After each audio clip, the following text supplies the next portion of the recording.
Bonjour à toutes, bonjour à tous. Je suis très content de vous retrouver. Aujourd'hui, nous allons parler d'un sujet qui effraie beaucoup de monde et sur lequel on m'interroge souvent, c'est le trou de mémoire. Que faire pour faire face au trou de mémoire? D'abord, il y a une première notion à acquérir et à bien se mettre dans l'esprit, c'est que le trou de mémoire, c'est un accident qui peut arriver n'importe quand à n'importe qui. Même les orateurs les plus chevronnés, même les gens les plus à l'aise, ne sont pas à l'abri du trou de mémoire. On va consacrer plusieurs capsules aux différentes manières de contourner ça, de le maîtriser, et finalement, vous verrez qu'on le retourne à son avantage. La première façon de faire face à un trou de mémoire, c'est de... Mince, j'ai oublié la suite. C'est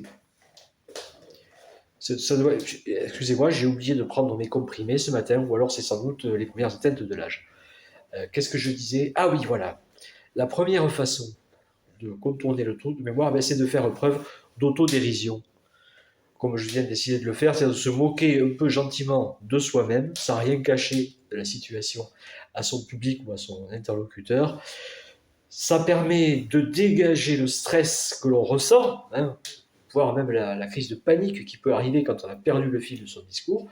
Ça permet aussi, évidemment, de sourire ensemble, de créer ou de renforcer la complicité que vous avez créée avec votre public ou votre auditoire. L'autodérision, premier truc pour lutter contre les trous de mémoire. On en verra d'autres dès mardi prochain. En attendant, on peut se retrouver évidemment sur YouTube ou vous abonner. Je vous souhaite une très bonne journée et je vous dis merci et au revoir.